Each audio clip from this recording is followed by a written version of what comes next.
vais donc vous lire un extrait de la pièce qui s'appelle Sweet Potatoes, donc, qui a été créée à Neuchâtel cet hiver.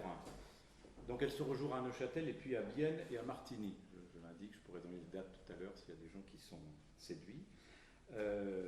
Alors évidemment, c'est une pièce à deux personnages, donc je vais lire le père et la fille. Donc je vous donne deux ou trois petites explications avant. Le père a une cinquantaine d'années et sa fille est tout juste majeure, elle a 20 ans à peu près. La pièce se passe pratiquement entièrement dans une cuisine. Alors après, le metteur en scène rend ça concret ou plus ou moins abstrait, mais en tout cas, le rapport, ce sont deux personnages à peu près tout le temps dans leur cuisine, et la succession des jours est ponctuée par première scène le matin, deuxième scène le soir, scène suivante le matin, etc. Quelquefois on a fin d'après-midi, début de nuit, fin de nuit. Voilà, j'ai donné ce genre de ponctuation aux différents moments. Alors, le début de la pièce, alors je me suis demandé qu'est-ce que je vais vous lire, et puis je me suis dit il vaut mieux que je vous lise les trois premières scènes, plutôt que je prenne au milieu et qu'il faille que je résume un peu ce qui se passe. Et je savais pourtant que la première scène pose une difficulté particulière, c'est pour ça qu'il faut que je vous l'explique. Ce qui est évident sur une scène ne l'est pas à la lecture, c'est que la fille s'adresse directement au public. À certains moments, elle s'adresse au public de théâtre. C'est comme si elle nous racontait l'histoire, et à la fin de cette histoire, elle reparlera aussi au public. Donc il y a des moments où cette actrice s'adresse au public, et après, d'autres moments, on la voit bien sûr parlant à son père. Alors, j'indique ça, je vais essayer dans les didascalies de bien vous donner ces indications pour que ça soit le plus clair possible, ce qui serait évident sur un plateau, évidemment. Alors, et je dis une chose sur le mot patate, parce que ce n'est pas forcément évident pour tout le monde. Les patates, ça désigne, dans un langage familier, les pommes de terre. Voilà, on a mangé des patates à midi, des patates frites, voilà. Mais ça a un autre sens aussi, qui est un sens d'argent. Alors, ça, avec les euros, tout ça, ça ne fonctionne plus vraiment, mais une patate, c'était une brique. Voilà encore un mot qui... Une brique, c'était 10 000 francs modernes, et c'était... autrefois, c'était 100 000 francs anciens, enfin voilà. Donc le père parle avec un langage qui est légèrement désuet. C'est absolument volontaire. Voilà. Donc il parle de patates, vous allez voir. Alors, je vous lis donc les trois premières scènes de cette pièce. Alors, la fille s'appelle Douce. Elle parle au public. Papa ne travaille plus le lundi. Daniel, pour lui-même. 1400 patates, c'est trop cher pour nous. Avec tous ces jours en moins, je peux pas, je dois pas. Douce. Ça le reprend avec ses patates. Maman lui dit, t'y penses trop, Daniel. Daniel, comme répondant à sa femme. Toi, tu y es du lundi au vendredi, pour toi, rien ne change. Moi, j'ai trop du temps pour penser. Douce. Elle lui dit, tu tournes en rond. Daniel. Comme une bille de flipper, oui, des fois, ça s'affole. Douce. Elle parle, et sa voix, ma mère, c'est comme une caresse, on dirait. T'es pas au chômage? Daniel, comme répondant à sa femme, pas au chômage, pas au chômage. Douce. Papa ne travaille plus le lundi ni le mardi. Daniel à sa fille. Je peux pas me coucher seul sans ta mère. À mes côtés, il faut qu'elle soit. Sinon, le sommeil passe comme un train que je ne peux pas prendre. Quand elle se lève à 4h45, ça va, je me mets à sa place chaude. Mais le soir, j'aimerais pas qu'elle fasse un boulot du soir, non? Douce à son père. Pute. Daniel. T'es pas bien malade, non? Tu perds le respect? Douce. It's a joke, papa. Daniel. Tu parles poliment. Douce. Ça veut dire, c'est une plaisanterie. Daniel. J'avais compris. C'est toi que ça travaille. Douce au public. Un dimanche d'été, le matin, j'allais faire pipi. La porte de leur chambre était ouverte. Les draps du lit étaient par terre. J'ai pas vu leur sexe. Ils étaient tournés l'un vers l'autre. La cuisse de maman venait sur la hanche de papa. Ma mère, Elle a une belle cuisse. Ils dormaient. La lumière du dehors glissait sur leur peau. Daniel comme parlant à sa femme. Vers quoi on s'avance, Agnès? Le voisin qui est contrôleur à la SNCF, maintenant il faut dire les clients. Il s'y fait pas. Si tu dis les usagers, il paraît que tu te fais remonter. Douce au public. Pendant des années, je m'en suis pas rappelé. Daniel. C'est partout les clients, de toute façon. À la poste, les clients. Chez le docteur, les clients. Il n'y a que quand je rentre à la maison que je ne suis pas client. Hein, Agnès? Douce. Elle ne répond pas, ma mère. Elle ne saurait pas quoi. Elle est petite contre le monde. Elle écoute. On est bien sûr qu'elle écoute. On est toujours bien sûr que ma mère écoute. Tu fais du bien à toute la maison, maman. Maman, écoute. Daniel à sa fille. Dommage que c'est que maintenant que je suis davantage à la maison, je t'aurais aidé par le passé pour tes devoirs. Pour les maths, j'avais de l'aisance. Ça m'a servi pour la mécanique, cette aisance des maths. Mais tu l'as eu haut la main, le bac. Douce. Haut la main.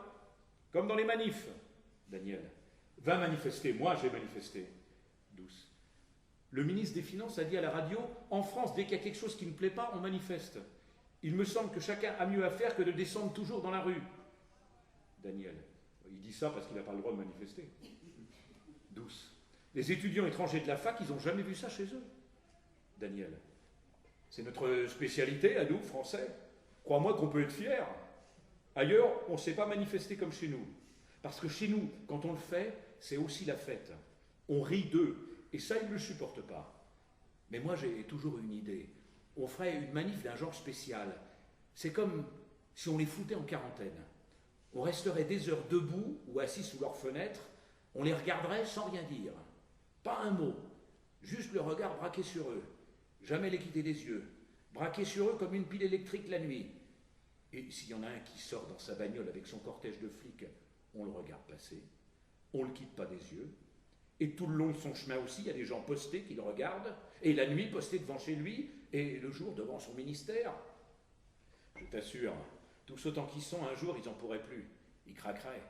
Ils redeviendraient des humains, quoi. Douce. Tu peux toujours les regarder, oui. Ils pensent à leurs sous. Daniel. Ah, ça c'est maman qui parle, c'est pas toi. Douce et Daniel ensemble, citant la mère.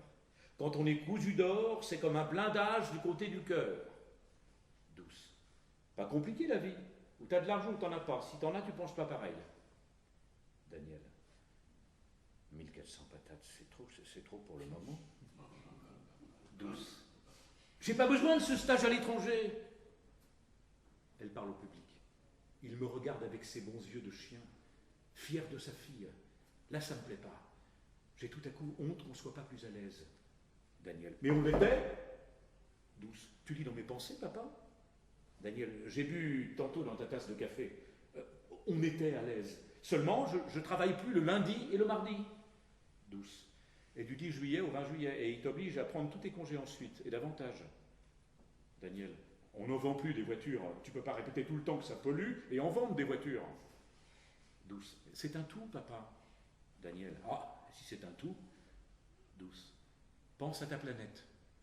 Daniel. Ma planète, elle a besoin de moi dessus et vivant. Vivant parce que j'ai de quoi manger. Douce. Alors pense à ma planète. Daniel. J'aime mieux. Ta mère, ils ne réduisent pas son temps de travail. La poussière est toujours dans les bureaux. Douce. Les gens des bureaux, il y en aura toujours. Il y en aura même de plus en plus des bureaux. Des bureaux, des bureaux. Daniel. Des bureaux, il y a des bureaux, d'où poussière. Douce. Rien n'arrête la poussière, même pas la mort. Daniel. Douce. Douce. C'était dit au catéchisme, tu redeviens de la poussière. Un léger temps. Tu fais rien ce matin et les cours? Douce. On révise des examens, je suis censé phosphorer. Daniel. Et moi je phosphore et je suis pas censé. Va te préparer quand même. Douce. Me préparer à quoi? Daniel. Vas-y. Prépare-toi, Douce. Douce. Vous m'avez appelé Douce. Vous m'avez piégé. Vous m'avez mise à genoux. Daniel. De quoi tu parles? Prépare-toi. Douce. Prépare-toi, là. Qu'est-ce qu'on peut attendre d'une douce? Qu'elle se prépare? Daniel. Tu me rejoins dans la voiture? Douce. Je viens pas. Daniel. J'ai pas entendu. Douce. Tu vois? Je dis doucement, je viens pas. Daniel. Si tu as étudié. Fin de la première scène, scène 2, après-midi. Daniel rentre dans la cuisine. Grand-père était avec moi. Il a dit, quand est-ce que vous rentrez les patates? Moi, j'étais dans mes idées. Je lui ai dit, justement, on ne rentre pas. Mais c'est ça qu'il y a de moins cher, il a dit. Ça m'agaçait. Quoi? Tu les as, toi, les 1400 patates? Ta maman m'a dit, il te parle de pommes de terre. Ta maman m'a dit de me calmer. Douce. Il t'a dit que t'étais un lâche? Daniel. Comment tu sais? Douce. Il le dit souvent? Daniel. Qui nous laisse vivre? Douce. C'est lui qui ne peut pas comprendre. Daniel. Je sais qu'à son époque, il faisait bien. 200 kilos dans la cave. Il faisait rentrer 200 kilos de patates par sac de 20 kilos. Et avec ça, on peut tenir. Les patrons pouvaient ne pas payer, les familles arrivaient à tenir la grève 5, 6 mois, une fois 11 d'affilée. Et on mangeait les patates. Ma mère les faisait en frites, en purée, au gratin, en robe des champs avec une noix de beurre. Elle les sautait à la poêle, même un peu caramélisées avec du sucre et de l'eau, comme les pommes des arbres. Elle se surpassait. C'était sa façon de soutenir le bras de fer. On tenait. On tenait. Ton grand-père, il savait bien faire passer ça. Il se tenait droit à table. Et nous aussi, les coudes, le seul qui avait le droit aux coudes sur la table. Il racontait. J'avais pas besoin de lire des livres. J'avais pas besoin d'écouter la télé. Il racontait. Douce. Il a vieilli, Daniel. Il nous entraînait. Je vais voir pour un prêt. Douce. Laisse tomber le séjour à Londres. Daniel. T'en as besoin pour étudier? Douce. Mais j'irai, de toute façon, j'irai comme serveuse. Daniel. Ça suffira pas. C'est la ville la plus chère d'Europe. Douce. J'irai comme serveuse. Daniel. Si t'avais eu la bourse. Douce. Recommence pas. J'étais à Barcelone avec mon copain, je sais, j'ai pas rendu le dossier, je sais. Tu m'as assez attendu quand je suis rentré et tu m'as giflé. T'as tes félicité la con. Daniel. Douce.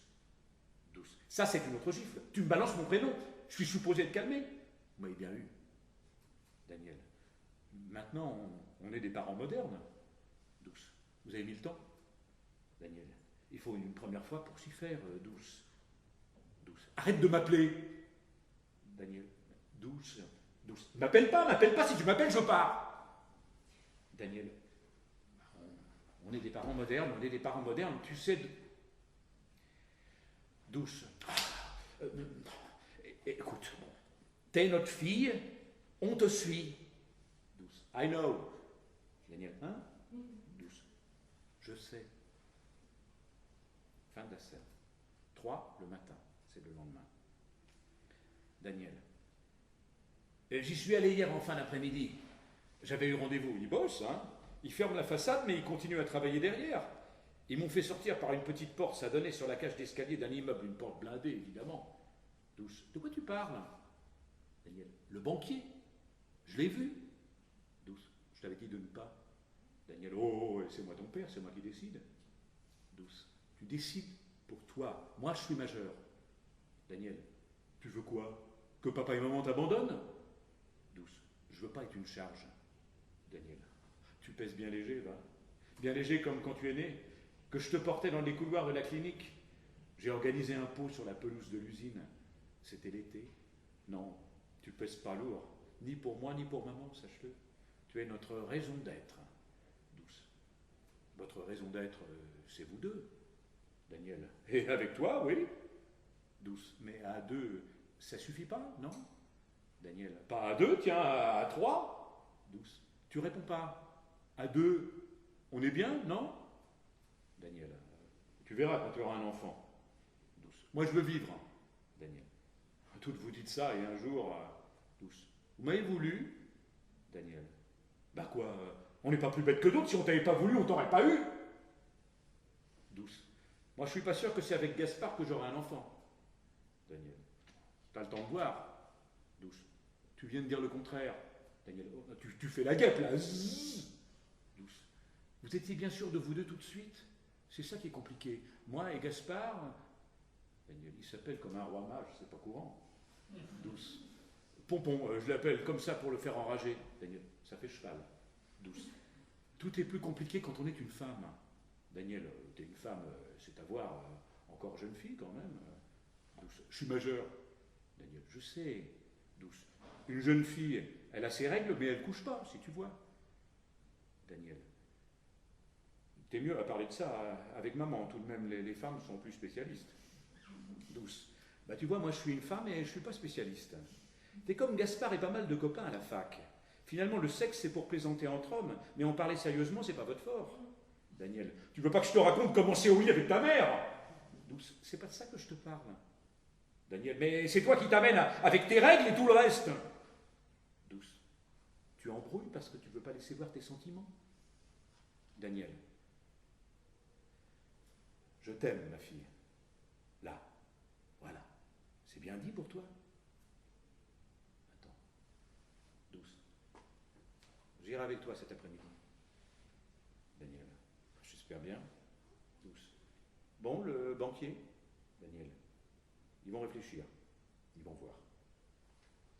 Voilà, je vais m'arrêter là. Ça fait, je vous ai lu les 3 premières scènes.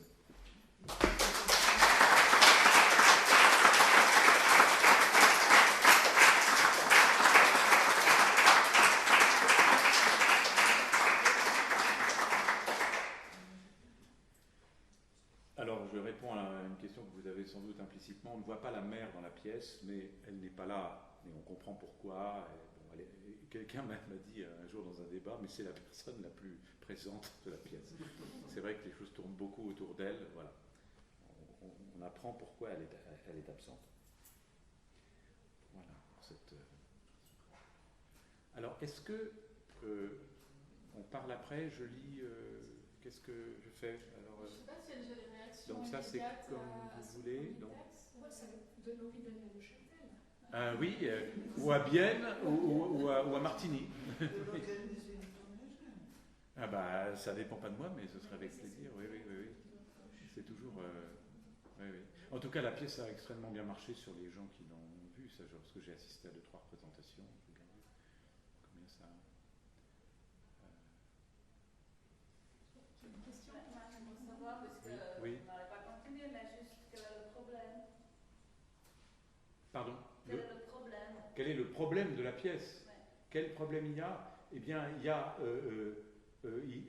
une chose importante, ça tourne autour de... Le père va demander un prêt pour que sa fille puisse partir faire des études à Londres. Or, comme on devine bien qu'il y a une sorte de chômage partiel qui s'annonce pour lui, le banquier va lui dire non.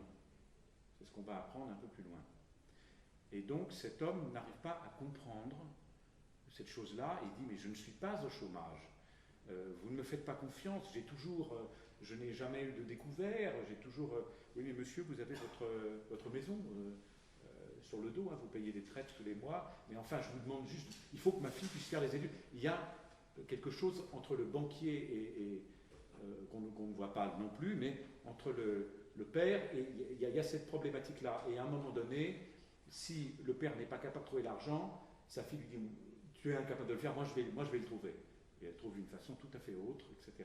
Il y a, voilà, cette pièce progresse sur cette idée de cette somme qu'il faut trouver pour, voilà. Donc, alors ça, on va dire c'est le thème principal, voilà. Est-ce que je peux vous répondre? C'est l'histoire de cet homme, comment trouver cette somme. Donc la somme représente pour lui... La somme représente pour lui... Sa valeur Voilà, et ne pas pouvoir obtenir cette somme, c'est une humiliation. Voilà. Et voilà, donc c'est ça Alors, je suis très sensible à l'humiliation des gens, à plein de moments donnés de la vie. On observe ça. Comme quelqu'un peut être humilié, les autres gens ne s'en rendent pas compte. Enfin, mais pour ces gens-là, ça devient tout d'un coup vital. Et c'est pour moi un des thèmes de cette pièce, c'est l'histoire d'une humiliation qui va le conduire à quelque chose peut-être d'ailleurs assez extrême. Voilà, mais je ne vais pas dévoiler tout ça parce que j'aime bien que les pièces aient des suspens, enfin, elles aient des chemins comme ça. Si je vous raconte tout, c'est un peu dommage. Non, c'est bien, merci. Il y a beaucoup... Non, pardon. Oui. Les femmes d'abord. Vous avez des ados à la maison, enfin des ados votre environnement à observer? Je ne sais pas où un écrivain prend ses inspirations, est-ce qu'il les prend dans sa famille? Oui, sans doute, j'ai eu des ados à la maison, oui, oui, oui.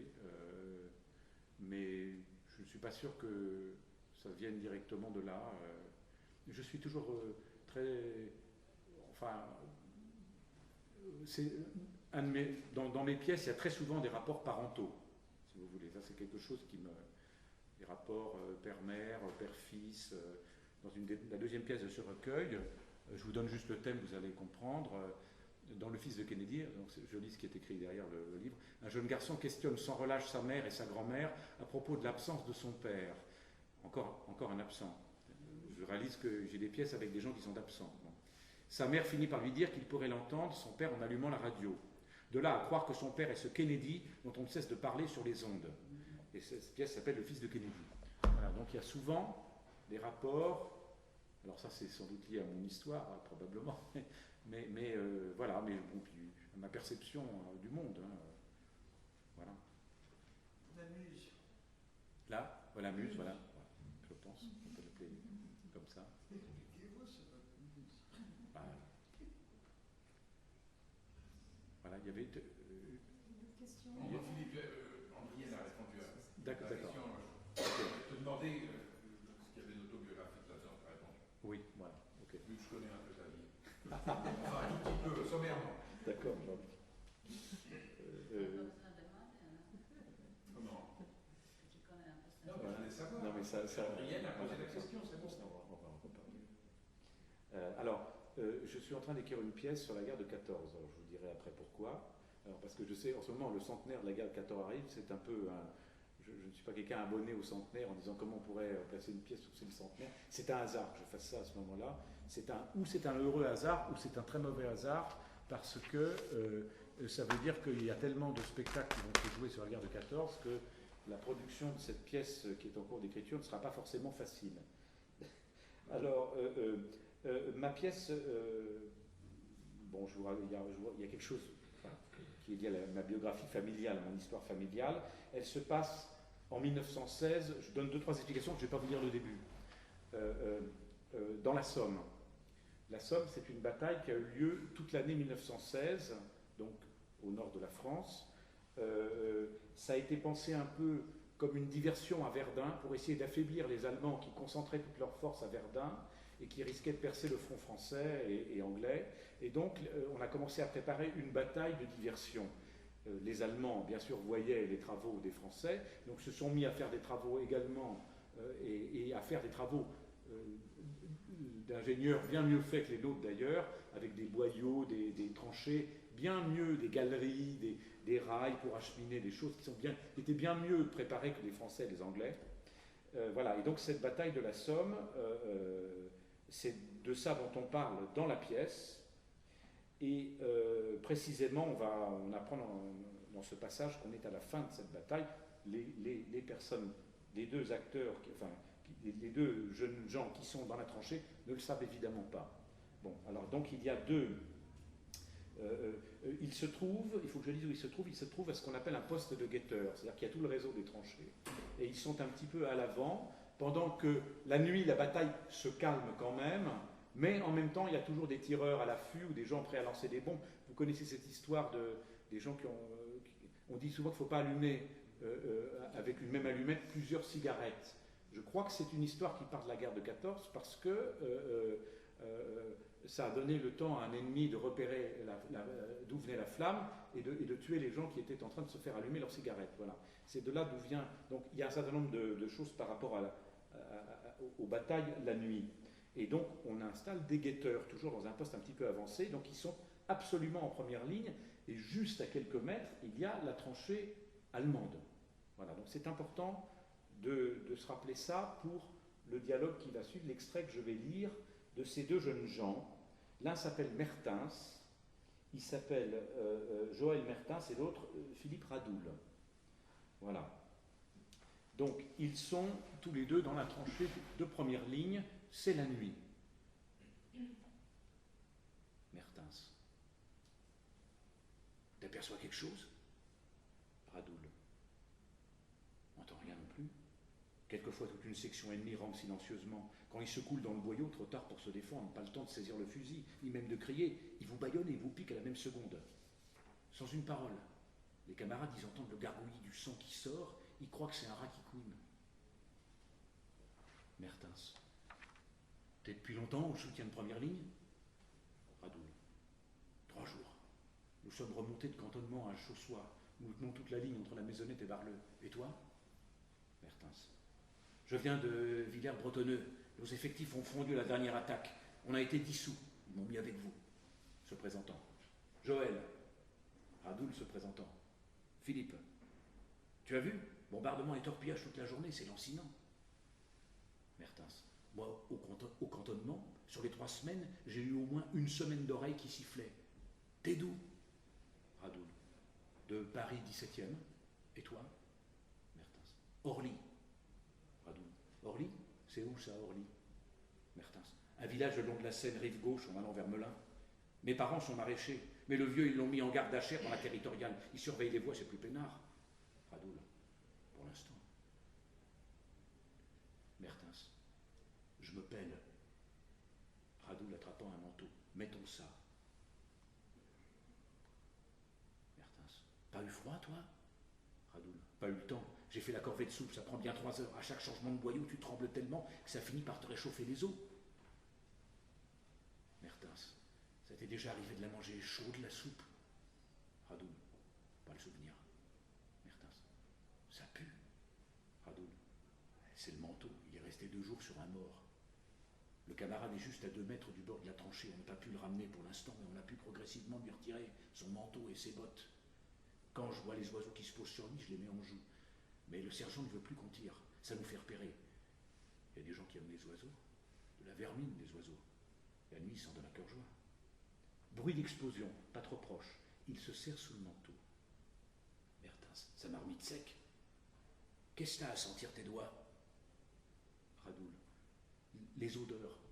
On tripote les morts sans arrêt. Je ne sens plus qu'une grande odeur partout. Avant, je me réfugiais dans mes doigts, comme ça. Je me disais que ça sentait la maison. Juste une habitude maintenant. Une sale habitude. Mertens. T'es pas un peu môme, non? Radoul. J'ai 18 ans. Depuis le 28 janvier. On a fêté ça à l'hôtel du Grand Faisan. Mertens. À Paris? Radoul. À Tours. J'y ai fait mes classes. Explosion répétée proche. L'abri est chahuté. Mertens parlant très fort pour se faire entendre. Je pense aux filles! Radoul qui n'entend pas. Quoi? Mertens. Les filles! Radoul fait signe que le bruit l'empêche d'entendre. Mertens trouve des gestes obscènes. Le marmitage continue. Cesse. Mertens. Ça te manque pas, toi? Radoul. Pas précisément. Mertens. Tu connais pas, sinon ça te manquerait. T'es trop classieux comme gars. Quoi qu'ils foutent tes parents? Tu réponds pas? Radoul. Mon père est rentier. Mertens. Rentier? Rien que ça? Tu t'es mal démerdé de te trouver là avec moi. T'as pas essayé de te planquer chez les gradés? Radoul. Tu trouves que notre capitaine est un planqué? Mertens. Je reconnais que non. Mais ça doit être le seul. Radoul. Ce n'est pas le seul. Dans cette guerre, nombre d'officiers payent de leur personne. Nouvelles explosions assez proches. Ils se parlent entre les bombes. Mertens. Je peux pas discuter. T'as fait les études. J'ai pas les mots comme toi. Radoul. Je n'ai pas demandé qu'on discute. Mertens. Le prends pas mal, fils de rentier. Radoul. Je le prends pas mal. Mertens qui n'entend rien. Comment? Radoul. Je le prends pas mal. Il veut lui serrer la main. Explosion, ils sont renversés par le souffle. Mertens. Ailleurs, je pourrais pas te blairer. Mais là, si. Radoul. Ici, un seul ennemi, le Boche. Mertens. Moi, je suis pour le peuple. Radoul. Moi, je suis pour le roi. Mertens. Même pas républicain? Dégueulasse. Radoul. Tu ne connais rien. Moi aussi, je suis pour le peuple. Moi aussi. Et le duc d'Orléans, notre prétendant au trône de France, aussi est pour son peuple. Si un jour le roi revient, sache que tu es, que je suis son peuple. Mertens. Je monte une garde avec un maboule. On va peut-être se faire zigouiller. Et il y a un type ici qui veut un roi. Hé, les gars! Radoul, tais-toi! Ils vont diriger le tir sur nous. Mertens. T'as raison. Tu sais que tu ferais un bon gradé? Radoul. Le colonel a dit qu'à la prochaine vacance, il me nomme brigadier. Mertens. Tu vois, brigadier et puceau. Le brigadier puceau, mais respect mon colon. Radoul. Alors, c'est comment les filles? Mertens. Ça t'intéresse maintenant? Radoul. Me dis toujours. Il se peut que... Peut-être que toi non plus, tu ne les connaîtras plus, et moi jamais. Mertens. Une fille, tu te mets sur elle, et tu l'enveloppes complètement. Et c'est ce qu'elles veulent. T'avoir comme un chaud manteau. Elles ont toujours froid, je te préviens. Et d'avoir tout ton poids qui pèse sur elles, c'est ce qu'elles aiment. Et que tu leur mordis l'oreille, et que tu leur dises des choses quand elles gémissent. Radoul. Je croyais que tu allais me dire des grosses choses cochonnes. Mertens. Je te parle d'une femme, une seule. C'est la mienne, Suzanne. J'en ai pas connu d'autres, mais ça me manque pas, figure-toi. C'est elle qui me manque. Elle et le tuyau qu'on a fait. Celui-là, le tuyau Jean-Pierre, j'aime presque pas trop penser à lui parce que explosion proche. Parce que mon cœur va éclater comme vous, sale boum, sale boche. Vous pensez jamais à vos petits, vous? Radoul l'attrapant à bras le corps. Bouge pas, ils vont nous viser, reste là. Un temps pour se remettre, il profite de la calmie, reste blotti. Mertens. Merci le royaliste. Tu verras, tu t'y mettras aussi. Tu aimeras une petite princesse? Radoul. Je crois que j'en aime une. Mertens. Une vraie princesse? La fille d'un roi? Radoul. Non, c'est une jeune fille, Françoise. Je ne sais pas si je l'aime, je crois. Mais nous sommes 3 à l'aimer. Mertens. 3? Vous allez vous battre en duel? Radoul. Nous sommes promis que celui qui resterait... Nous n'allons pas tous revenir de cette guerre. Radoul. T'aimes te faire mal, hein? Les chevaliers vont mourir à la guerre. Radoul. Es-tu sûr que toi tu vas en revenir? Si par malheur ils dévient leur tir de 2 mètres? Mertens. Eh ben, peut-être quand même que oui. Non. Ne rien croire. Je préfère n'y rien penser. Radoul. Nous y avons pensé devant elle. Mertens. Devant elle? Radoul. Devant Françoise. Pierre a dit, c'est moi qui serai tué le premier. Puis Sostène a dit, non, c'est moi. Alors j'ai ajouté, je parie que ce sera moi. Alors nous avons décidé, nous n'avons pas seulement décidé, nous avons fait un serment. Le dernier qui restera en vie viendra déposer un bouquet au pied de Françoise. C'est lui qui demandera sa main. Mertens. C'est comme ça chez les nobles, chez les royalistes, vous êtes des chevaliers. On dirait que vous ne pensez pas à vivre. On dirait que vous pensez à mourir. Radoul. Elle a du prix ta mort si tu l'offres. Mertens. Moi je veux vivre. Revoir ma Suzanne, mon Jean-Pierre, pas finir comme toi, brigadier Puceau. Vous êtes pareil que dans les livres d'école. Mais c'est parce que t'as pas de Suzanne, pas de Jean-Pierre. Si tu les avais, si tu l'aimais ta Françoise pour de sûr, elle te foutrait la trouille, la mort. Radoul. Elle me fout la trouille. Je n'ai jamais eu aussi peur que depuis 3 jours. Jamais on n'a reçu autant d'obus, comme si c'était le bouquet final. J'ai piqué le pantalon d'un mort tellement je me suis vidé pendant la corvée de soupe. Mertens. Moi je chie plus. Ça sort plus. Depuis des jours. Que des crampes. Radoul. L'hiver, ils seront obligés d'arrêter la bataille. Ce ne sera pas dans longtemps, avec cette boue, ce froid. Ils veulent en finir avec nous.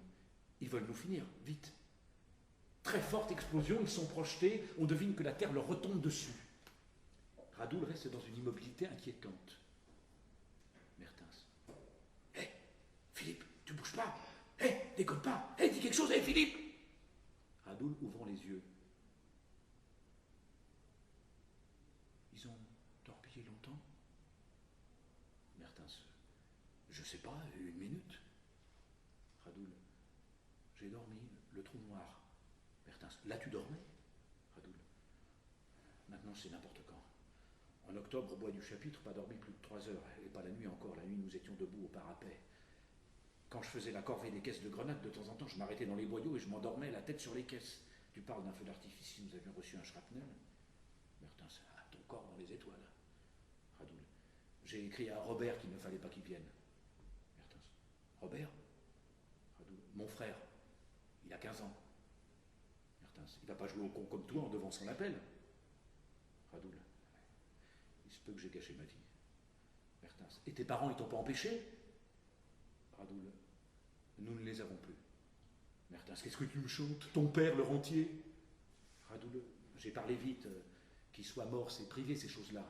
Mais avec les obus que nous partageons, nous devenons un peu intimes, toi et moi. Vrai? Mertens. Vrai. Mince. Tu les as perdus alors. La guerre? Radoul. Non, une maladie. Mon père est mort de l'appendicite. Ma mère, elle a été infirmière en 14, mais son mal de poitrine l'a rattrapée. Elle est morte l'année dernière. Mertens. Vous êtes des pauvres gars. Alors c'est pour ça. T'as voulu venir dans cet enfer. T'aurais pas dû laisser ton frère. Radoul.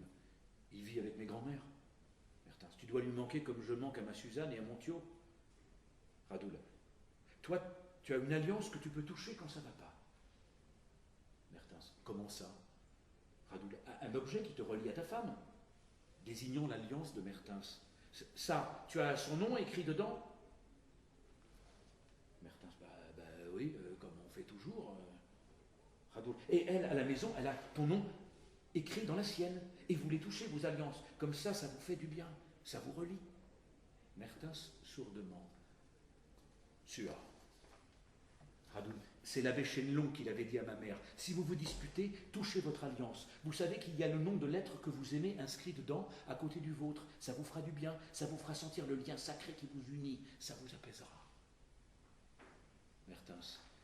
Il est calé en amour, ton curé. C'est vrai que vous autres, vous aimez les curés. Le roi, ça va avec. Radoul. C'est un bon conseil que je te donne. Mertens sombre. Sûr. Radoul. Fais-la voir ton alliance. Mertens, en fureur. Qu'est-ce que ça peut te foutre? Radoul. Pardon, j'ai cru que tu aimais parler de chez toi. Mes excuses. Un temps. Mertens. Écoute, c'est pas la mienne. C'est pas la mienne d'alliance. Radoul. Pas la tienne? Mertens. Non. C'est celle d'un camarade tombé. On était devenus amis. Pour lui aussi, c'était très dur. D'avoir laissé sa Geneviève avec une tiotte. Lui, c'était une tiotte. Suzanne. On avait trouvé ça marrant, sa petite, du nom de ma femme à moi. On a échangé nos alliances. Radoul, vous avez échangé vos alliances? Mertens. On s'est donné une mission. On s'est dit, le premier qui meurt, au moins l'autre, il pourra rapporter l'alliance à la femme et lui dire le message que son homme, il l'aimait, qu'il n'avait jamais cessé de penser à elle jusqu'au bout et qu'il voulait qu'elle récupère l'alliance. Radoul. Et il est mort, ton ami? Mertens. Oui, c'est lui qui est mort. Radoul, tu étais voir sa femme? Mertens. Pas eu de perme encore. Les régiments dissous, ils m'ont mis avec vous tout de suite, besoin de chair fraîche pour les boches. Mais j'irai, je prendrai sur ma perme, j'irai porter son alliance à sa femme. Je fais le serment. Radoul. Comment il s'appelait ton gars? Mertens. Nicolas. Cette femme qui attendait son Nicolas. J'irai la voir. Note que maintenant il y a quelque chose qui me fait souffrir. C'est que mon alliance à moi, ma vraie, avec le nom de ma Suzanne dedans, elle est enfilée sur un doigt qui est en train de fondre comme un morceau de sucre. Mon alliance, elle est en train de dormir dans la nuit d'une fosse. J'aime pas penser ça. Essayons de chasser cette pensée. Et toi, t'as pas une grosse bague, chevalier, comme tous les chevaliers de ton espèce? Radoul. Non. Tu vas en avoir une après la guerre? Radoul. Après la guerre? Mertens. Ressasse pas, l'engagé volontaire, celui qui a eu ses 18 ans à la caserne. Radoul. Fou de joie. J'étais fou de joie quand de la caserne nous sommes partis pour le front, tu peux me croire? Mertens. On était tous fous en partant. Ça devait rien durer, cette guerre. Radoul. Les mômes d'aujourd'hui, ils espèrent qu'elle va durer jusqu'au temps qu'ils puissent y venir. Mertens, c'est des petits cons qui savent rien. Radoul. Robert, il me l'a écrit de son lycée. Dans la cour de récréation, les plus âgés se moquent des plus jeunes. Vous êtes nés avec le siècle, vous n'irez jamais. Nous allons pouvoir partir bientôt. Mertens. Ils savent pas. Radoul. Ils n'ont comme idéal que de rejoindre les anciens dans les tranchées boueuses et mourir si la patrie réclame encore du sang français. Ce sont les mots exacts que mon Robert m'a écrits. Mertens. Ton frère, il va dans un lycée pour chevalier. C'est encore vos idées à la con. Moi, si je trouvais une planque, j'irais vite fait. Radoul. Tu n'es pas parti avec l'idée de te planquer? Mertens. Ben non.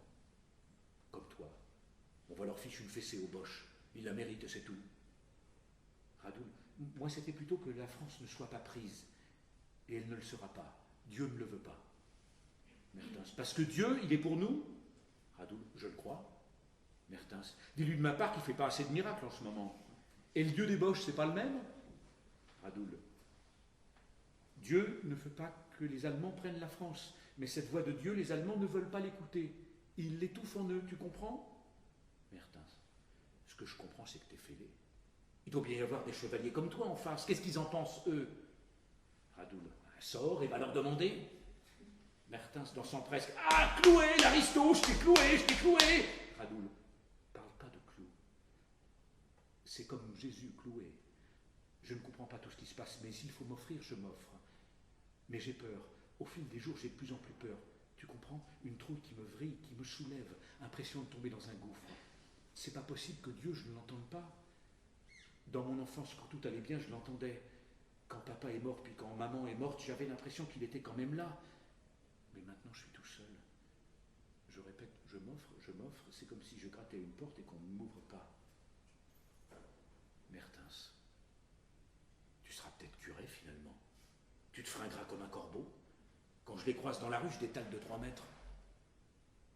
Si t'en reviens pas, promis, j'irai voir ton Robert. Je lui dirai comme tu l'aimes, je t'assure. Et puis, si c'est moi, t'iras la voir, ma Suzanne et mon Jean-Pierre. Mais avant que tu sois habillé en corbeau, hein, ça elle ne supportera pas. Surtout que je serai mort, ce serait la preuve que Dieu fait rien pour nous. Tu promets? Nouvelles explosions. Pris dans une étreinte, ils tombent ensemble. Quand est-ce qu'ils dorment, Mertens? Quand est-ce qu'ils dorment, ces gars-là? Radoul, il y a eu une explosion. Mertens, ils nous marmitent. Radoul, j'entends plus. Mertens, fais voir tes oreilles. T'as pas pris un éclat? Radoul, je me sens si fatigué. Mertens, tu m'entends? Pas de réponse de Radoul. Mertens, putain, Philippe, réponds-moi. Élevant la voix, hé, les gars, faut remplacer Radoul, il a dû se prendre un éclat. Sifflement des balles. Oh, les salauds, ils m'ont ajusté. Je crois qu'on s'en sortira, tu sais, et tous les deux même. T'as vu cette saloperie de boue et de pluie? C'est la guerre entière qui s'embourbe. Elle va finir, par force. On dit qu'il y aura des permissionnaires pour Noël. Comme on sortira juste de première ligne, on en sera. J'irai porter l'alliance à la femme de Nicolas, mais vite. Je montrerai l'alliance du doigt, je la lui donnerai, je la prendrai dans mes bras et le baiser fraternel. Ah non, je la prendrai pas dans mes bras, dangereux quand on n'a pas vu les femmes depuis 1 an. L'alliance. Et je lui dirai que son Nicolas l'aimait, et je rentre au pays, pas loin de chez Nicolas, chez moi 50 km, même pas la demi-journée. Oh, il a poussé mon Jean-Pierre. C'est lui d'abord qui court en me voyant. Il paraît qu'il fait le guetteur tous les jours à l'entrée du jardin, comme nous ici. Elle me l'a écrit, la Suzanne.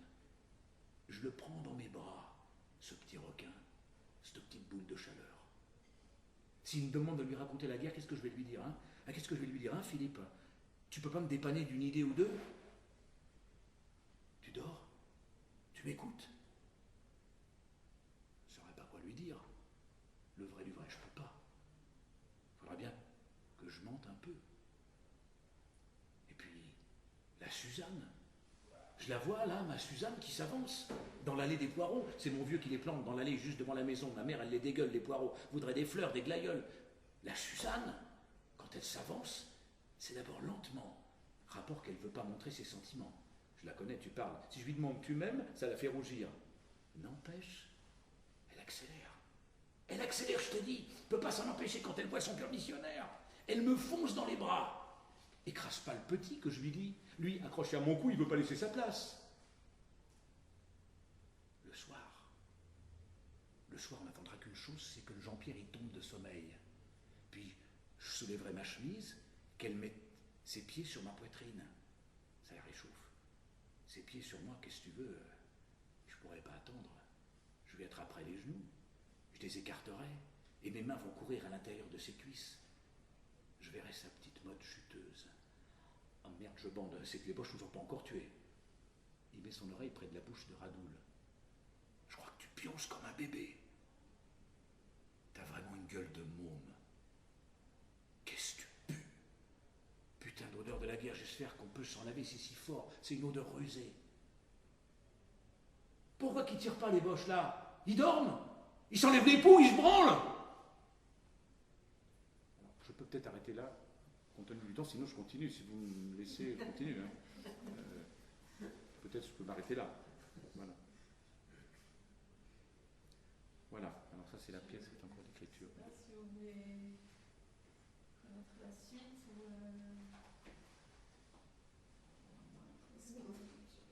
Pardon. Je profite, puisque personne. Oui. Vous avez dit que c'était des auteurs romans. Ou lié quelque part à la Suisse romande ou en lien avec la Suisse. En l'occurrence, le lien aussi avec Philippe Savre, parmi ses sources d'inspiration, je crois que Rousseau est une de vos sources d'inspiration. Oui, ça c'est autre chose. Alors oui, j'ai écrit un roman sur Rousseau. Oui. Et voilà. Si vous voulez, la raison de ma présence ici, c'est à cause de la pièce qui s'est créée à Neuchâtel, si vous voulez, voilà. Sans que je sois un auteur roman, je suis un auteur français en réalité. Parce que le vocabulaire, c'est pas tout à fait notre vocabulaire. Non, sans doute, oui. D'ailleurs, je me posais la question, Oui. vous faites parler des protagonistes qui ont un certain niveau social. Est-ce que ça, justement, c'est important pour vous, le langage? Est-ce que ça ferait partie de vos sources d'inspiration? Vous ne pourriez pas écrire sur d'autres personnes? Si, je travaille la langue en fonction des... Enfin, socialement, là, Mertens et Radoul, si vous voulez, ne viennent pas de la même classe sociale. Donc j'essaie de travailler la langue de cette façon-là. La langue que j'utilise dans la pièce Sweet Potatoes est aussi une langue inventée, imaginaire, telle que j'imagine qu'un père et une fille, qui n'ont pas la même façon de parler non plus, se parlent. Je pense que quand on écrit des pièces de théâtre, on pense beaucoup à ça. Il y a des romanciers qui pensent moins à ça, mais il y a des romanciers qui pensent beaucoup à ça. Dans Proust, c'est d'ailleurs désopilant comment parle le duc de Guermantes et puis Françoise, la servante de ses parents. Enfin, il y a un tel décalage de langage que c'est très... Je pense que les auteurs en général fouillent ces questions de langage. Alors, ce n'est pas forcément des langues réelles, ce sont des langues qu'on élabore, qu'on sent à l'intérieur, qu'on marche et puis voilà, c'est pas forcément des langues tout à fait réelles. Il y a d'autres questions? J'ai une question Oui. un peu indiscrète. Comment écrivez-vous? Est-ce que c'est facile pour vous? Est-ce que c'est difficile? Ou est-ce que vous devez vous astreindre à une routine? C'est le mystère un peu de la création. Comment ça se passe pour vous? Alors, moi j'écris souvent à partir d'une image. Il faut que... c'est des images mentales. Ça m'est arrivé plusieurs fois d'écrire, de démarrer des pièces avec des choses que j'avais rêvées la nuit, de me réveiller, de noter une image. Quelquefois c'est une fausse piste, ça mène nulle part. Et puis quelquefois ça déroule une trame de pièce. C'est très bizarre, mais moi je m'astreins à des heures régulières. Je suis un peu laborieux, je ne suis pas quelqu'un qui écrit... je crois à l'inspiration de temps en temps, il y a des moments comme ça, des coulées de choses. Et puis il y a des moments, il faut que je m'astreigne à être assis à une table. Et puis, au fond, j'en suis arrivé à penser, après des années d'écriture, que être écrivain, c'était avoir du sang-froid. C'est-à-dire, je m'assois à cette table, aujourd'hui il ne se passe rien, ne panique pas, tant pis, il ne se passe rien. Puis demain, il se passera peut-être quelque chose. Maintenant, je pense que tous les auteurs sont différents. Moi, j'essaie de me dire, il ne se passe rien aujourd'hui. Voilà. Je ne sais pas d'avance ce que je vais écrire. Je n'ai pas de... Pardon, je ne vois pas si les gens lèvent la main, je ne vois pas. Ouais. Merci. Ouais. Je ne sais pas si j'ai répondu clairement. Oui, franchement aussi. Oui. Je suis un laborieux. Ouais.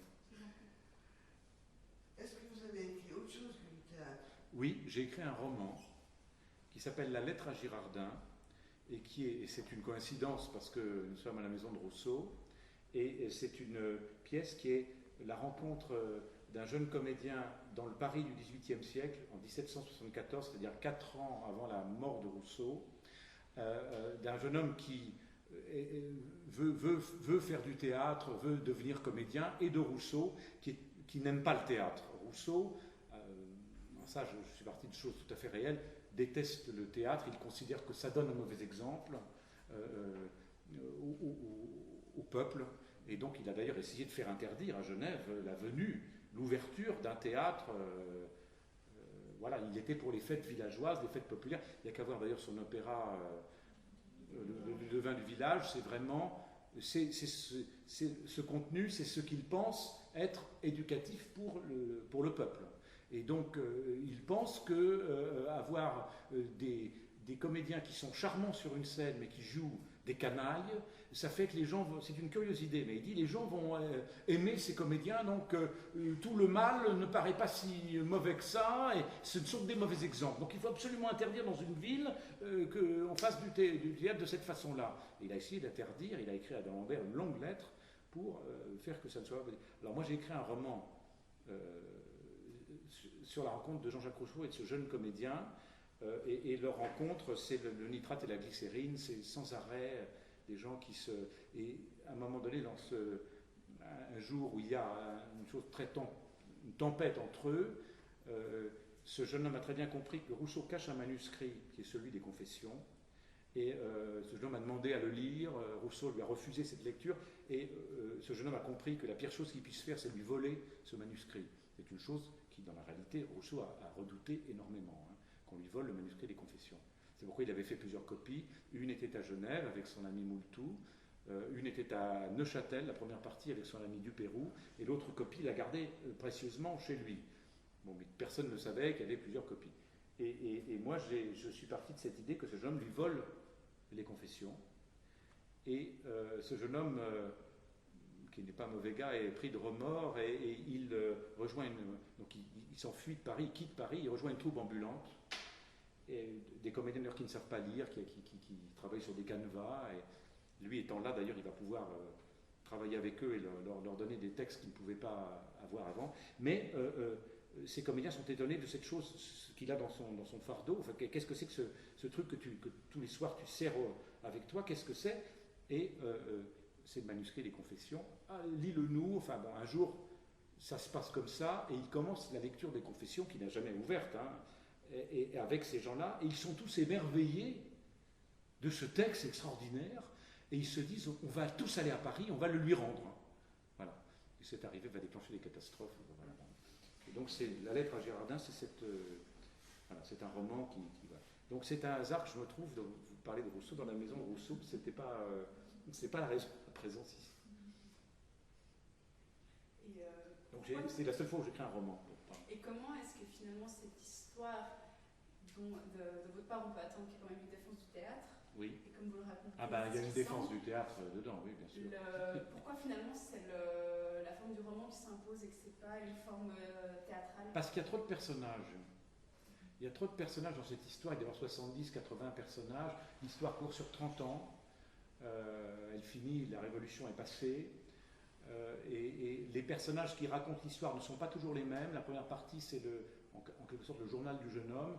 La deuxième partie, c'est le marquis de Girardin chez lui à Ermenonville, où il y a la tombe de Jean-Jacques Rousseau. Et tous les gens d'Ermenonville racontent quelque chose sur Jean-Jacques.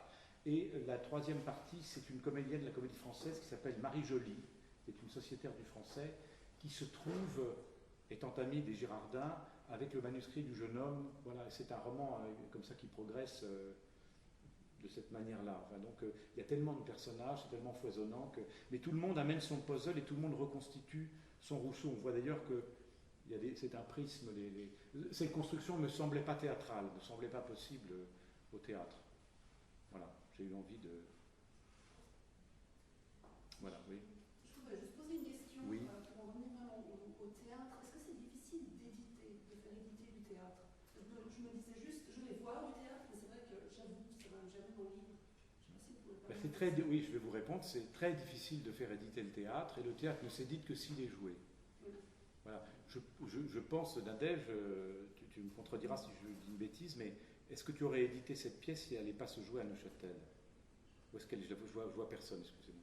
Je ne sais pas, a priori, l'idée, en tout cas pour les éditions voilà. Zama, c'est d'éditer un recueil d'auteurs pour qu'on connaisse la langue d'un auteur. L'idée, c'est d'avoir une pièce qui a une actualité. Mais tu es assez rare alors à avoir ce genre d'idée, parce qu'en général, en France, il y a quelques éditeurs de théâtre, on n'édite pas si ça ne se joue pas. Et on édite presque systématiquement si ça se joue à certains endroits. Donc toi, tu aurais une opposition plus... Philippe, c'est vrai que, il avait un contact avec le théâtre de Neuchâtel pour Sweet Potatoes, et c'est vrai que je trouvais intéressant d'éditer une pièce qui avait une actualité avec une pièce utiliser celle qui avait l'actualité pour faire connaître l'autre pièce, éventuellement, voilà, que ça ouvre des portes par rapport à des metteurs en scène et qu'elle soit elle aussi à son tour mise en scène. Donc l'idée des éditions, c'est ça, c'est d'avoir un coup de pouce d'une pièce éditée pour en faire connaître d'autres. Après, ça ne fonctionne pas complètement parce que par exemple Manon Pulver que j'ai édité, elle a été aussi éditée chez Campige, donc les textes étaient connus. Et puis après, j'ai édité aussi deux auteurs qui malheureusement n'avaient écrit qu'un texte. Donc j'ai édité qu'un texte. Mais au départ, et puis j'espère que je vais pouvoir continuer. Moi, toutes mes pièces éditées, ça a toujours, toutes mes pièces qui sont éditées, c'est toujours par rapport à des montages, oui. Ouais. Donc c'est à peu près impossible. Voilà, pour ce que je connais de la réponse, je vous dirais c'est à peu près impossible.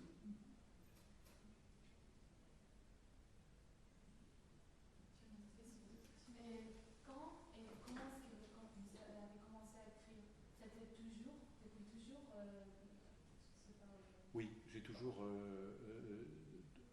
Quand j'étais un petit garçon, je voulais déjà être comédien et en même temps j'avais toujours un cahier à la main. J'ai toujours mené ces deux choses. Je n'ai jamais arrêté. Quand j'ai commencé à être comédien au début, pendant une dizaine d'années, je n'ai pas vraiment écrit. Mais après, j'y suis revenu. Mais ça m'a toujours paru deux choses naturelles. C'est à peu près les seules choses que je sache faire d'ailleurs dans la vie. C'est pas une plaisanterie, enfin, j'ai besoin de très gauche sur à peu près tout. Il me semble que les deux seuls moments où je peux me défendre, c'est sur une scène et avec un crayon. Donc je crois, dans mon souvenir, c'est toujours été, depuis que je suis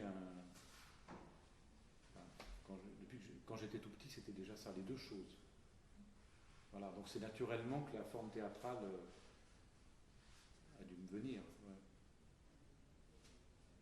J'étais au théâtre très petit comme spectateur, alors donc ça fait vraiment longtemps aussi. Donc ces deux choses sont vraiment nées en même temps. Votre titre, Sweet Potatoes, c'est douce, hein, douce, patate douce. Enfin, oui, oui, mais en fait c'est elle. Alors il faudrait connaître la pièce complètement. Douce s'amuse avec des pommes de terre dans lesquelles elle plante des allumettes. Et elle fait des petits personnages qu'elle fait jouer ensemble.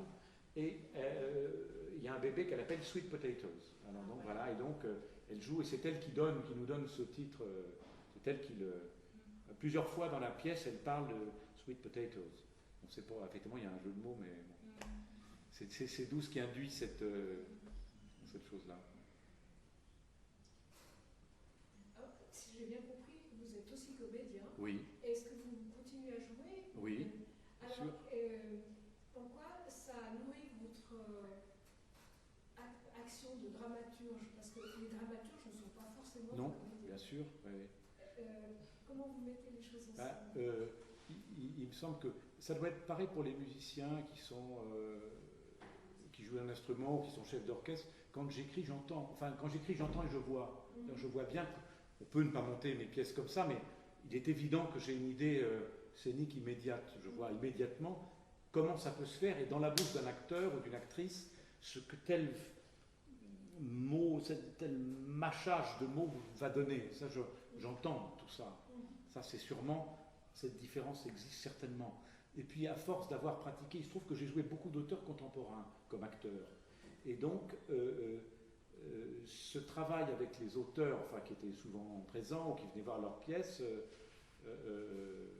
m'a montré des choses. C'est que je fais beaucoup confiance aux acteurs, et quelquefois, un acteur, quelquefois, il y a des acteurs qui n'osent pas vous dire, mais ils sentent qu'il y a des phrases en trop, il y a des trucs en trop, et très souvent, ils ont raison. Les gens, quand on a une vraie relation de confiance avec des acteurs, moi j'ai monté une ou deux de mes pièces comme ça, avec des actrices qui finalement n'osaient pas me dire, est-ce que tu ne crois pas que le personnage l'a déjà dit? Et brusquement, un pan s'écroulait. Mais oui, tu as raison. Bien sûr qu'il a déjà dit. Alors quelquefois, je peux dire, il a déjà dit, oui, mais il le fait exprès. Il le répète. Mais quelquefois, je me suis rendu compte que des choses n'étaient absolument pas nécessaires. En général, moi, je ne grossis pas mes pieds, c'est plutôt comme un sculpteur, j'émince. Parce que les acteurs, par leur seule présence, nous enlèvent des choses inutiles. Leur corps parle. Ça, je sais bien comment le corps d'un acteur parle. Et donc, il dit des choses aussi qui, par le texte, deviennent inutiles, quelquefois. Un auteur qui n'est pas acteur, ne saisit pas forcément cette chose. Mais souvent, dans l'histoire du théâtre, les auteurs ont eu des gens de théâtre. Giraudoux travaillait avec Jouvet, on pourrait trouver plein d'auteurs comme ça qui ont eu quelqu'un, un homme de théâtre vraiment pour les guider. Même Claudel se faisait... Jean-Louis Barrault lui disait, est-ce que vous, maître, ne pourriez pas réécrire ça, c'est peut-être là, je vais voir ça, je vais faire ça. Le lendemain, il revenait, enfin ça m'était raconté par des acteurs, il revenait, voilà, j'ai refait l'acte 2, enfin, voilà, bon. Donc il y a quand même tout le temps un aller-retour. Je crois qu'une pièce est prête au moment où elle est sur le plateau. Tant que c'est pas fini, voilà, on n'est pas sûr, c'est pas théorique. Et pourquoi pas faire le pas de la mise en scène alors? Ça m'est arrivé, j'ai monté 2 de mes pièces, mais ce n'est pas un métier qui me séduit a priori. J'aime être comédien et j'aime écrire, c'est 2 choses. C'est plus simple si on a peut-être le passage au milieu. Je le fais de temps en temps, mais ce n'est pas une chose que je recherche particulièrement. Et sans se sentir trahi par un... Bon, ça m'est arrivé, parce que j'ai vu certaines de mes pièces montées par 3-4 metteurs en scène différents, et des fois, j'ai pensé que ça passait à côté. Il m'est arrivé d'être assis dans une salle et d'entendre, c'était à Lyon, je crois, un type se pencher sur sa femme et dire « Je ne comprends rien ». Et je pensais qu'il ne comprenait rien parce que la façon dont c'était monté, il ne pouvait rien comprendre. Moi, j'avais monté la même pièce et je l'avais vu monter par d'autres. Tout le monde comprenait des endroits où on ne comprenait plus à ce moment-là. Et c'est parce que le metteur en scène faisait de la mise en scène. Voilà. Le texte, il faut se méfier. Je dis toujours, le texte se venge. Un texte, ça se venge. On ne peut pas faire les pieds au mur avec un texte, il se venge. Ça, je suis absolument persuadé de ça.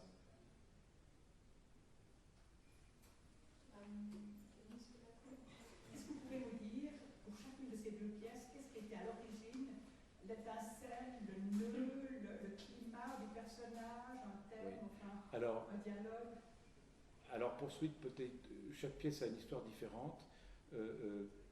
Pour Sweet Potatoes, je n'ai pas pensé à écrire une pièce, mais j'ai eu un travail. Quelquefois, on a des commandes d'écriture. Hein. J'ai travaillé avec une compagnie dans le nord de la France qui m'a demandé, ainsi qu'à 2 autres auteurs, de me rendre dans une ville, d'y rester 3 semaines. On était pensionnés pour être là, et de marcher avec mon crayon dans cette ville, et puis d'aller rencontrer des tas de gens. On m'avait donné une liste de gens que je pouvais éventuellement rencontrer, puis après ça se fait comme ça, et d'aller et de rencontrer des gens, et puis après, au bout de 3 semaines, on aurait une semaine de travail en commun avec les autres auteurs, les 2 autres auteurs, on mettrait en commun tout ce qu'on a fait, on définirait une colonne vertébrale et on écrirait un spectacle. La commande, c'était un spectacle qui ne va se jouer qu'une fois dans cette ville, comme un festival, en utilisant des lieux à l'intérieur, des lieux de plein air, les lieux que les auteurs auront décidés, et ça va se jouer une fois. Voilà, ce sera le festival de cette ville. Et voilà comment vous avez vécu la ville et comment vous allez la rendre, la montrer aux gens qui habitent cette ville. Et alors, on a fini par tomber d'accord, après avoir tous travaillé, qu'on ferait un spectacle dans un autobus. Et donc, on a fait une déambulation, comme ça. Alors, il y a eu des rotations, les bus, toutes les heures, les bus prenaient des clients différents, et voilà, c'était très amusant, parce qu'après, les comédiens sont venus travailler, donc on avait fait des calculs. Le bus arrête, des acteurs descendent du bus à tel endroit, ils ont le temps avec une voiture d'aller à un autre endroit, ils remonteront dans le bus pendant qu'un autre acteur sera... On avait scénarisé tout. Hein.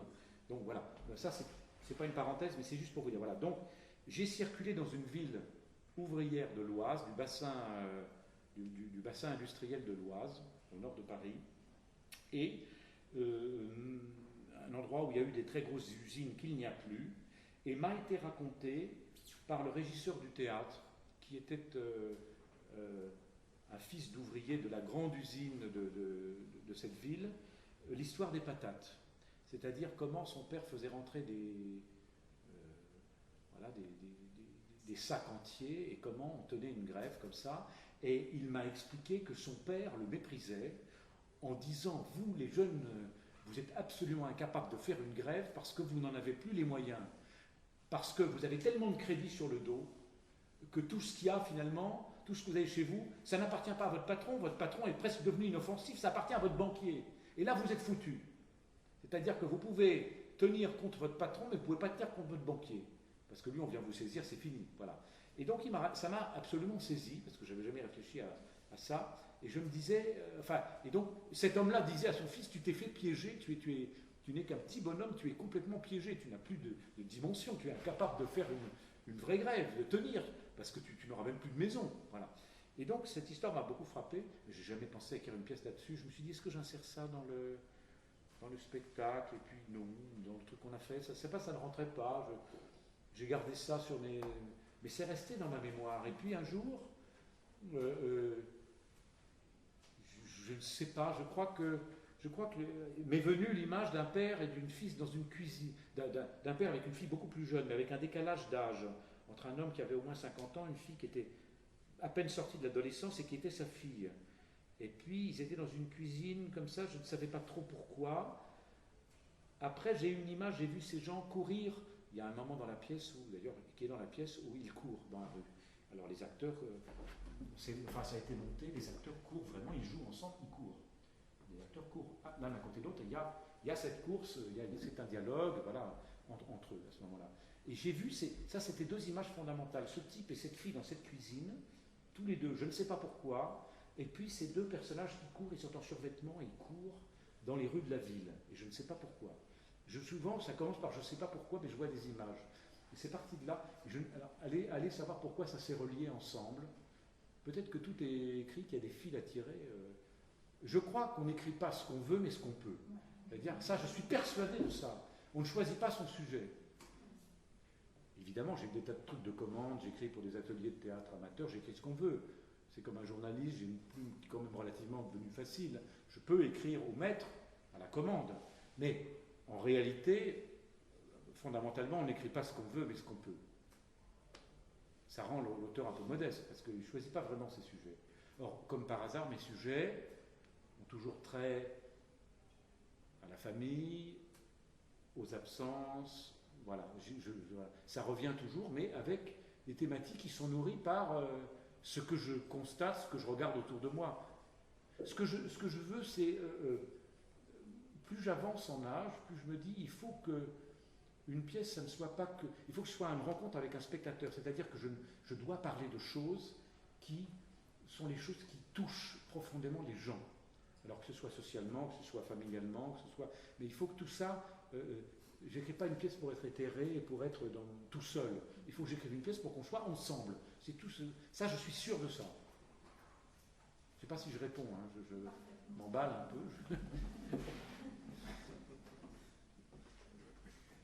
Dernière question, ou on reste sur l'auteur n'écrit pas ce qu'il veut. Ça sûrement, c'est sûr que c'est vrai. Ça, c'est... Andréane, une dernière question. Vous en prie. Vous pouvez... On a trois questions.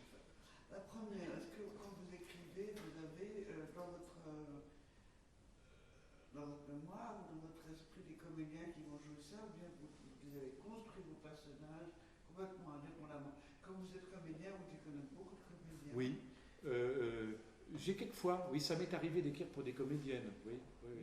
Ça m'est en général, non, le sujet est plus puissant que les comédiens que je pourrais, après, je me dis, oh, mais oui, voilà, si, ça, mais c'est pas, si on ne m'a pas commandé quelque chose, non, je ne pense, en général, je ne pense pas à des comédiens, je pense à des énergies. Je sais que pour jouer mes pièces, il faut certaines énergies et pas d'autres. Je sais que mes pièces ne sont pas faites pour jouer devant 1200 personnes. C'est bien quand le théâtre n'est pas trop grand. C'est d'ailleurs des critiques qui ont d'ailleurs écrit ça à mon sujet. Ça ne m'a pas étonné parce que mes pièces, c'est comme un théâtre de chambre. Donc je sais qu'il ne faut pas qu'il y ait 1500 personnes, 1200 personnes. Il faut que la jauge de la salle ne soit pas trop grande pour qu'on entende vraiment. Et puis je sais qu'il faut des comédiens qui aient un certain type d'énergie. Voilà, je ne peux pas tellement...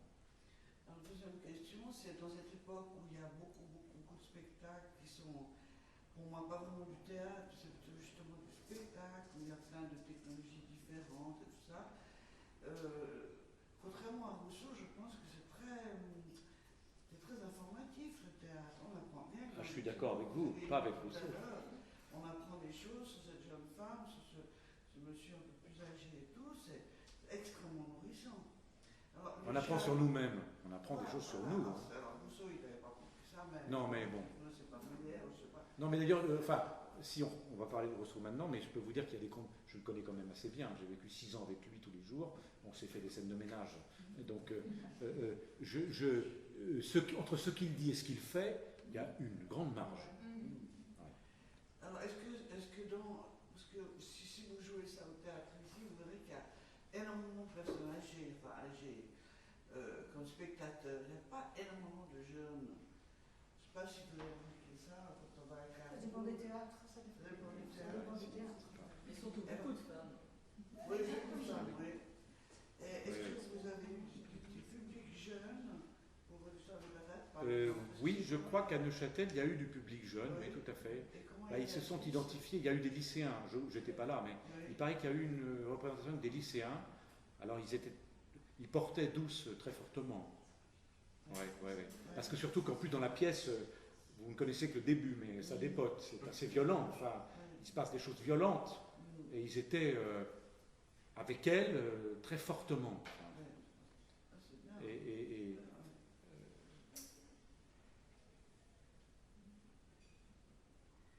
Et d'ailleurs, souvent, il y a des gens qui viennent vous voir après, ils disent « Comment vous savez tout ça sur moi ?» Ça m'est arrivé. Mais, je sais pas, tant mieux si je sais tout ça sur vous, ça ne vous ennuie pas, mais Parce que j'ai écrit une pièce qui s'appelle Sœurs secrètes, où il y a l'histoire de 2 sœurs. Ce sont 2 sœurs qui sont... Alors là, c'est encore une image que j'ai eue. J'ai vu 2 filles dans un lit, dans le même lit, mais habillées, enfin en chemise de nuit. Et il y avait, c'était pas tout, il y avait le lit, et il y avait une fenêtre avec des persiennes. Alors peut-être que j'ai déjà des idées théâtrales, je ne sais pas, mais il y avait, c'est quand même écrit dans l'escalier de départ, il y avait une fenêtre avec des lumières différentes qui rentraient, mais jusqu'à avec les rideaux, les persiennes n'étaient jamais ouvertes. Et les lumières qui rentraient étaient différentes, jour, nuit. Je m'aperçois que c'est comme là-dedans, mais en fait, bon, oui, vous voyez. Et je ne savais pas, alors je ne savais pas qui elles étaient, je ne savais pas pourquoi, j'ai trouvé tout ça après, mais donc j'ai eu beaucoup de sœurs qui sont venues voir cette pièce au fil des années, et puis dans ma mise en scène ou dans d'autres mises en scène, et les gens me disaient, mais alors, oui, c'est comme ça, exactement, comment vous le savez? Je ne sais pas, je pense que les acteurs et les auteurs de théâtre sont très proches, parce que nous, les acteurs ici ne me contrediront pas, nous sentons des choses, nous avons des intuitions, nous sommes intuitifs, enfin, sur les gens, certainement, enfin, sur l'humain.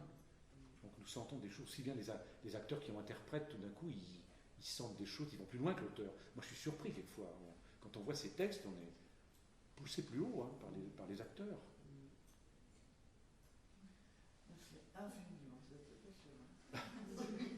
Une dernière question. Et le monologue? Le monologue. Oui. Est-ce que j'ai écrit des monologues? Oui, tentative de monologue. Écoute, il y a des monologues dans mes pièces, mais est-ce que j'ai écrit des monologues complets? Pour toi? Non, pas du tout. Non, pas du tout. Non. Enfin, ça me... moi, c'est sans doute à cause de mon goût d'acteur. Moi, jouer tout seul sur un plateau, je suis très très malheureux. Une fois, j'ai fait un travail avec des contes, j'étais extrêmement malheureux. Et je me suis dit, jamais plus tu ne joueras seul. Et donc, l'idée sans doute ne m'en vient pas. Le théâtre, pour moi, c'est un peu comme ce que pense Peter Brook, ça commence quand il y a 2 personnes. Dans mes pièces, c'est souvent 2, 3, 4, guère plus. Alors, ça ne vient sans doute pas à l'idée, j'ai jamais pensé. J'y ai jamais pensé parce qu'au fond, sans doute, comme acteur, comme je ne suis pas à l'aise sur un plateau tout seul, j'ai pas dû y penser. C'est un phénomène assez intéressant. On voit bien que les acteurs qui ne peuvent pas s'assimiler à une troupe ou exister se mettent à écrire. Oui. Dans l'exemple de Bernard Allaire, oui. Genève. Oui. Ah oui, il était de Genève, d'accord. Oui. Et il n'arrivait pas du tout à s'intégrer. Oui, d'accord. Oui. Et en général, beaucoup d'acteurs ne pouvant pas réussir leur carrière se mettent à écrire. Oui. Michel Leb, enfin maintenant il a basculé dans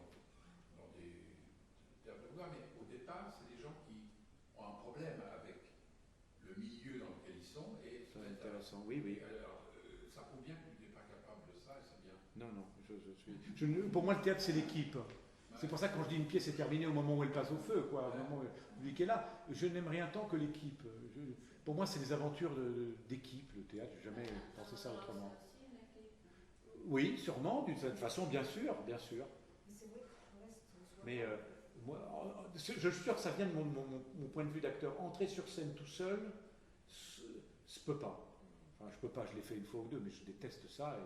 Et donc je le ferai jamais spontanément. Donc c'est pour ça que ça ne me vient pas l'idée, je pense. Et je n'éprouve pas le besoin d'écrire pour moi. Non, comme ça, non, c'est pas. J'ai écrit beaucoup de rôles. Il y avait quelqu'un qui avait compté, j'avais écrit plus de rôles de femmes que d'hommes.